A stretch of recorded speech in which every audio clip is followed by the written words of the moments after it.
Hola, bienvenidos de nuevo. Soy el doctor Carlos Waldo, soy especialista en medicina interna y este es mi canal Enseñando Medicina Interna.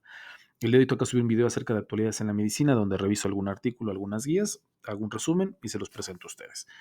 El día de hoy me gustaría hablar sobre un tema de que últimamente se ha debatido mucho. De hecho, tengo un video al respecto en mi canal sobre el uso o el manejo de los pacientes con hipertensión en la hospitalización y que en ocasiones dar un tratamiento tan intensivo puede ser inclusive perjudicial para el paciente. Entonces, buscando más información al respecto y buscando algunos artículos que nos hablaran sobre el manejo de estos pacientes hospitalizados, porque es algo muy común en la consulta en el hospital. Todos aquellos médicos clínicos que vemos pacientes hospitalizados, es algo muy común que nos enfrentemos con elevaciones de las cifras tensionales en los pacientes hospitalizados y esto genera estrés no solamente al personal médico, sino también al personal de enfermería, a los familiares, al propio paciente, esta elevación de la presión y en ocasiones nos vemos tentados a iniciar medicamentos orales, aumentar la dosis de los medicamentos orales, agregar más medicamentos orales, incluso iniciar medicamentos intravenosos, para tratar de mantenerlos en las metas tratar de traspolar esas metas del tratamiento ambulatorio al paciente hospitalizado. Y pues hay estudios al respecto que nos hablan de que puede provocar alteraciones graves en los pacientes y repercusiones si hacemos este tipo de cuestiones. Entonces, este artículo me pareció bastante interesante porque hace una revisión de 14 guías, de las 14 guías que tenemos hoy en día para el manejo de pacientes con hipertensión y cuál es el consenso acerca del manejo de los pacientes hospitalizados. Entonces, de ahí el nombre de la plática, hipertensión en el hospital, cuándo actuar y cuándo vigilar, ¿no? Entonces, si echamos un clavado a las guías que tenemos a la fecha sobre el manejo de la hipertensión, pues no vamos a encontrar un consenso general, no vamos a encontrar un consenso homogéneo, ¿no? Van a ir modificándose o cambiando en cuanto a las vías de medicación, la intensificación del tratamiento, la prescripción de qué tipo de medicamentos, y sin embargo, no existe un consenso general bien establecido acerca de esto. Entonces, este artículo trata de revisar estas 14 guías y decirnos, pues bueno, cuáles son, en qué es lo que concuerdan, en qué es lo que no concuerdan, cuál es el consenso general y demás. Este es el artículo que les quiero presentar el día de hoy. Sí, se publicó en el Annals of Internal Medicine en abril del 2024, tiene justo un año que se publicó y que se denominó Manejo de presiones sanguíneas elevadas para pacientes hospitalizados. Es una revisión sistemática de las guías de práctica clínica. Estas son las guías que se tomaron en cuenta, las guías que se analizaron. Como pueden ver, la verdad es que son pues, las más importantes o las más relevantes que tenemos hoy en día. Y algo que me pareció bastante interesante es que los autores evaluaron estas guías en cuanto a la calidad de las mismas. Y para esto utilizaron un instrumento que se llama AgreeDos, que son unas siglas en inglés, que en español se podría traducir como evaluación de las guías para la investigación y evaluación 2. Este instrumento incluye 23 elementos que se clasifican en 6 dominios. Y estos dominios son alcance y propósito, participación de las partes interesadas, rigor del desarrollo, claridad de presentación, aplicabilidad e independencia editorial. La verdad es que me pareció bastante interesante porque le ponen una calificación a cada una de esas guías y 11 de las 14 guías evaluadas tuvo pues una calidad elevada o calidad alta. Entonces, en la parte derecha, en la extrema derecha, está la calidad de las guías, en la extremo izquierdo están las guías que están hablando. Entonces pueden ver que están las guías del ACC-AHA, las guías de Emergency Physicians, la American College of Physicians, American Academy of Family Physicians, están las europeas, las de Canadá, de Brasil, de Japón, que las únicas que tuvieron una calificación baja fueron las de Brasil y la Sociedad de Hipertensión Británicas e Irlandesas, que son las únicas que tuvieron una calificación baja, pero en general todas estas pues tuvieron una calificación bastante alta. Y las últimas o las más actuales, podríamos decir, son las europeas del 2023. Entonces, se revisaron todas estas guías, se calificó y se envió cuál era el consenso. ¿Cuál es el consenso entonces? ¿En qué nos dicen las guías? Algo que llama mucho la atención es que por lo menos en aquellos pacientes con elevación moderada de la presión arterial, de las 14 guías que se evaluaron, ninguna proporcionó objetivos para manejar. Para empezar, definición. Así como en el contexto ambulatorio sí nos ponen ahí, por lo menos en 12 guías, la definición de la presión elevada moderada, que es por arriba de 130/80 y en algunas por arriba de 140/90, y debemos de iniciar medicamento que va de por arriba de 149 a 160/100 y que podemos empezar con una monoterapia con estos medicamentos, con ARA2, YECAS, calcioantagonistas o diuréticos tiacídicos, con seguimientos de 1 a 2 meses. En ese contexto ambulatorio, las guías pues sí nos dan un panorama bastante claro, pero en los pacientes hospitalizados llama la atención que ni una sola. De las 14 guías que se revisaron, ni una sola nos habla sobre definición, sobre cuándo iniciar tratamiento farmacológico, qué tipo de tratamiento farmacológico y cuál es el seguimiento que debemos dar a estos pacientes. Ni una sola guía. Lo que algo sí que es un consenso general y un acuerdo prácticamente universal de todas las guías, por lo menos de 10 guías, es sobre la emergencia hipertensiva. Y emergencia hipertensiva es aquella cuestión en la que la presión arterial se eleva por arriba de 180/120 con daño en órgano blanco, ¿no? Las recomendaciones aquí sí fueron bastante generales, ¿no? Sí hubo un consenso general sobre la necesidad del tratamiento de estos pacientes con estas características. Algunas guías, la mayoría de ellas nos hablan que es por arriba de 180, 110, algunas otras por arriba de 220, 140, pero todas coinciden con daño a órgano blanco. Con un tratamiento inmediato en un hospital, de preferencia o idealmente en la unidad de cuidados intensivos, y algo que es bastante importante, en medicamentos intravenosos. Entonces, este consenso sí fue bastante general en cuanto a lo de las emergencias hipertensivas.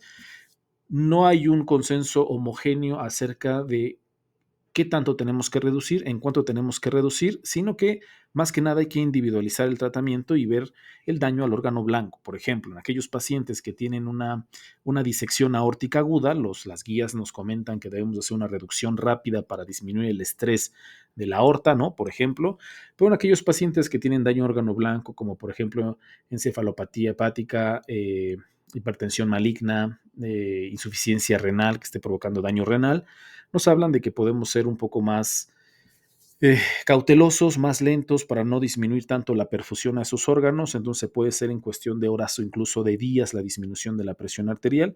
Entonces no es como receta de cocina, todos los pacientes con emergencia hipertensiva tienes que bajarle 20 a 25% no, o sea, tenemos que ver el contexto del paciente, el daño al órgano blanco y con base a eso tomar decisiones y una disminución rápida o una disminución más lenta de las cifras de la presión arterial.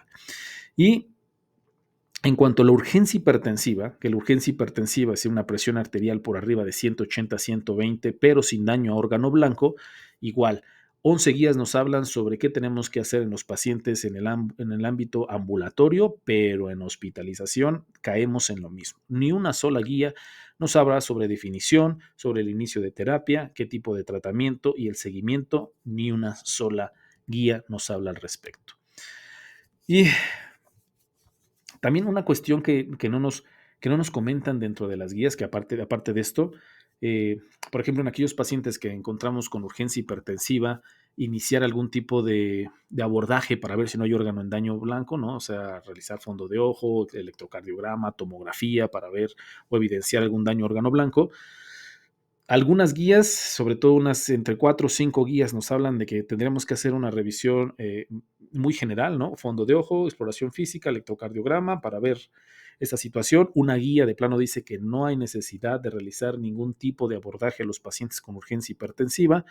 Otras no lo mencionan, ¿no? Entonces, por eso es muy inconsistente los datos que nos proporcionan acerca de estos pacientes en este contexto clínico, del paciente que se encuentra hospitalizado.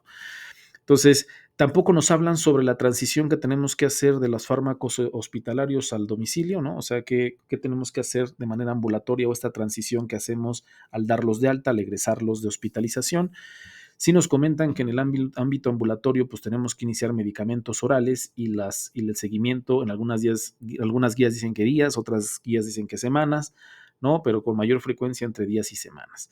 Y pues bueno, a diferencia de los objetivos claros en pacientes hospitalizados en cuanto a la presión arterial elevada, los objetivos de los pacientes ambulatorios es un poco más específico, ¿no? Sí nos hablan un poquito más a detalle sobre estas situaciones, pero la verdad es que hay mucha ambigüedad en los pacientes hospitalizados, ¿no?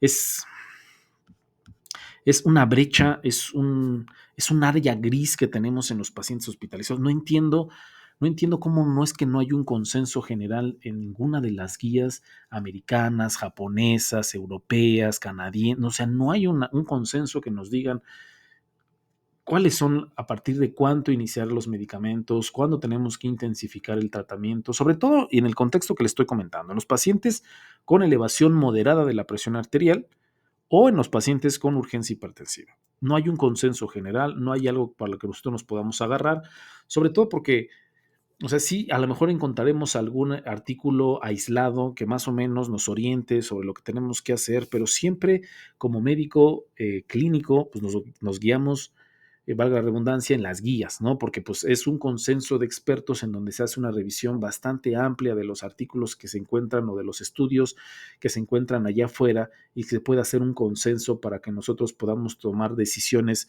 basados en una evidencia científica que nos están proporcionando diversas autoridades y sobre todo los expertos en el tema. Por eso son tan importantes las guías y pues estamos cayendo en un área gris, en un área ahí, pues en un limbo en donde no sabemos cómo tenemos que manejar este tipo de pacientes y por eso difiere tanto el tratamiento de hospital a hospital, de médico a médico, ¿no? Pues muchos son pues por experiencia, ¿no? La experiencia de los médicos o lo que nos dice el adscrito, lo que nos dice el residente de mayor jerarquía, ¿no? Pero no hay una evidencia científica palpable que nos diga esto es lo que se tiene que hacer.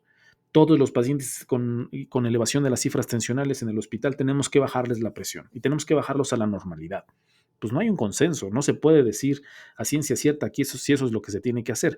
Y es que hay situaciones, por ejemplo, en los pacientes hospitalizados, que va a haber cambios fisiológicos que provocarán elevación de la presión arterial. Y eso no es lo mismo que un paciente hipertenso crónico ambulatorio.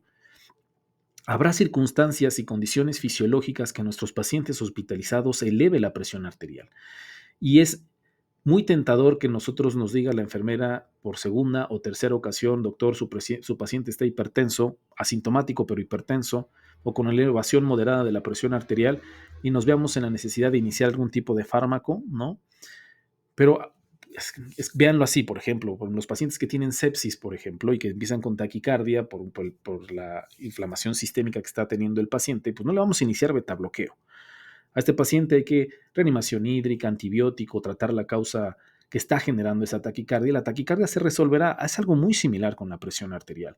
Si nosotros damos tratamiento para el dolor que está teniendo el paciente posoperatorio, si le estamos dando medicamentos estamos abordando la infección que el paciente tiene o la condición que lo llevó a estar hospitalizado, quizás ser un poco más permisivos en los pacientes que tienen elevación de las cifras tensionales, que no está tan elevada, ¿no? O sea, que no hay una emergencia hipertensiva como tal, quizás ser un poquito más cautelosos en el tratamiento de estos pacientes. No, bueno, entonces, aparte de esto que le estoy comentando, de mi opinión general, pues la verdad es que no existe entonces una evidencia científica a la que nosotros nos agarremos para poder tomar decisiones en este tipo de pacientes. Quizá, y es que hay artículos y hay estudios que nos hablan de que si nosotros iniciamos tratamiento intravenoso a este tipo de pacientes, en estos pacientes con elevación moderada o urgencia hipertensiva, pueden tener efectos adversos importantes. Este estudio que le estoy poniendo aquí es del 2023. Se denominó efecto de los antihipertensivos intravenosos en los resultados de la hipertensión severa en pacientes hospitalizados sin daños por órgano objetivo o daño o órgano blanco agudo, es decir, pacientes con urgencia hipertensiva. ¿Y qué fue lo que encontraron los autores? Los antihipertensivos intravenosos se asociaron con un mayor riesgo de lesión miocárdica en pacientes que desarrollan hipertensión grave durante la hospitalización. Estos resultados sugieren que los medicamentos intravenosos deben usarse con precaución en pacientes sin daño agudo de órgano blanco, ¿no? Eh, pero bueno, digamos, ok, pues bueno, intravenosos no hay que darles, hay que escalar los medicamentos vía oral, pues también hay un artículo al respecto. En este artículo de JAMA del 2019 de Medicina Interna, que se determinó resultados clínicos después de intensificar los regímenes de medicamentos antihipertensivos entre los adultos mayores al alta hospitalaria, pues ¿qué creen que encontraron? Entre los adultos mayores hospitalizados por afecciones no cardíacas, la prescripción de antihipertensivos intensificados al alta no se asoció con eventos cardíacos reducidos o un mejor control de la presión arterial dentro de un año, pero se asoció con un mayor riesgo de readmisión y eventos adversos graves dentro de los primeros 30 días. Entonces, por eso quizá un abordaje un poquito más moderado en los pacientes que tienen hipertensión asintomática y que están hospitalizados, quizá un enfoque más prudente es evitar intervenciones invasivas, ¿no? Y tener una vigilancia estrecha durante su hospitalización, ¿no? Obviamente no vamos a abandonar al paciente ahí con hipertensión de moderadamente elevada, sino darle un seguimiento un poco más estrecho, vigilándolo más estrechamente sobre que no empiece con alteraciones en el de órgano blanco o que no presente algún tipo de emergencia hipertensiva, pero si fuera de ese contexto clínico, quizá nada más darle seguimiento, nada más darle vigilancia y asegurarnos que esta vigilancia y ese seguimiento se continúe una vez que lo egresamos o que lo demos de alta, ¿no? Entonces, me llamó la atención porque, pues sí, o sea, la verdad es que hoy en día el abordaje que le damos a este paciente, pues es por las experiencias de los médicos, por las costumbres que se tengan en los hospitales, ¿no? Pero la verdad es que no hay una evidencia científica que avale la toma de decisiones que estemos haciendo en estos pacientes, ¿no? Entonces hay que tomar en cuenta este tipo de resultados. Y pues nada, eso sería todo. Espero que sea de utilidad. Si ustedes creen que este tipo de videos pueda ser de utilidad a un colega, algún compañero, algún médico, por favor hágaselo llegar. Déjenme su like, déjenme su comentario y pues nada, que tengan un bonito día y una excelente semana.